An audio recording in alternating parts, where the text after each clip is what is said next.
Skyhawk Sports Network here, joined by head coach Bob Petrak, junior Braden Carter, and junior Isaiah Thompson. Coach, first, just your opening thoughts on tonight's 95-71 victory over Western Colorado.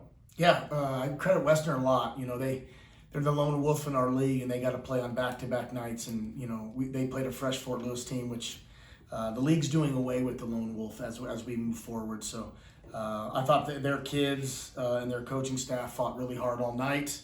I was super impressed with that, and their program's going in the right direction. For us, really good team effort.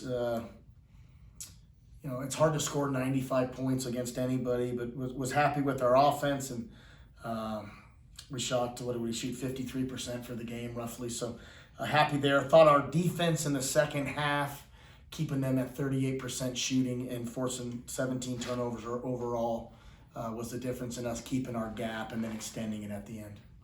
Perfect, Coach. You just touched on it. 17 turnovers forced tonight, but only 5 by you guys.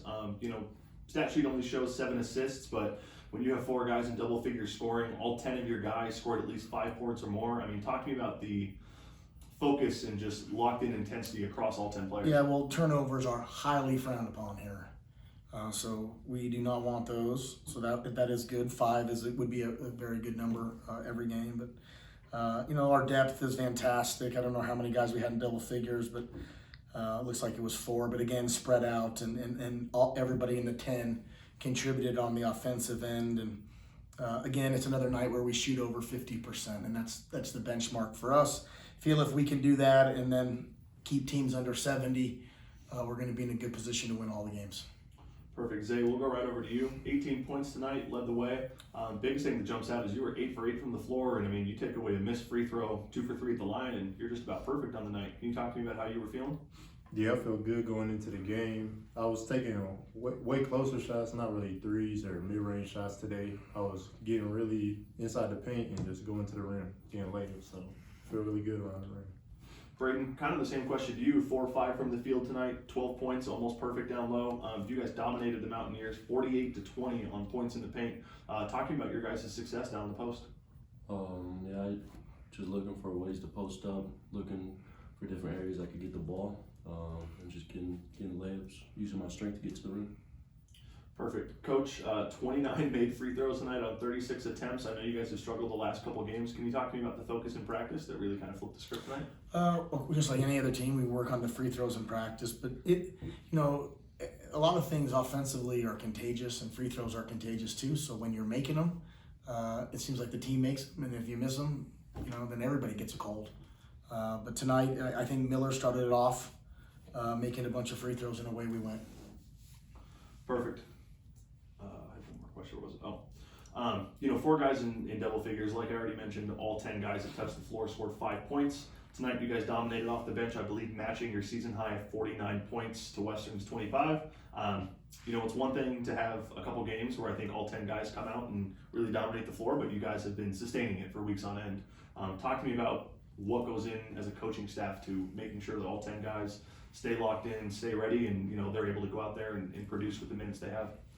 I don't know if it's anything that coaches are doing. I think it just happens to be where our team is at this point in the season.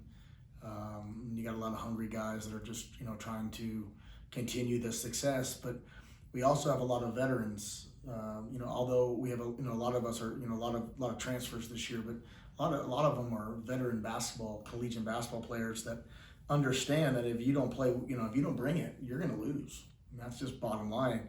And everybody has scholarships and everybody has good players. So really happy with our group, the unselfishness of our group, the camaraderie of our group, the togetherness of the group. So we just got to keep going and understand that we got 2 big weeks coming up.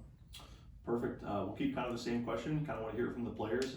Braden, you know, you had 2 years at Regis, and then you kind of came in here, the lone guy from Regis. Obviously, Zay, you came over with Tristan Hurdle. But talk to me about the difference in maybe this locker room and your guys' previous experiences.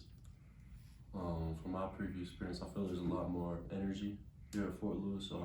Everybody's included, and I just feel like more at home at Fort Lewis, and so I feel like that helps me with my game.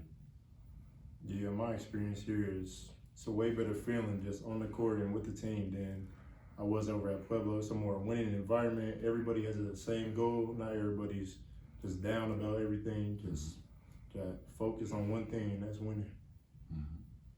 Coach, we won't go too far behind the scenes, but 2 big home games next week against the South Dakota schools. What do you guys have to do to stay successful?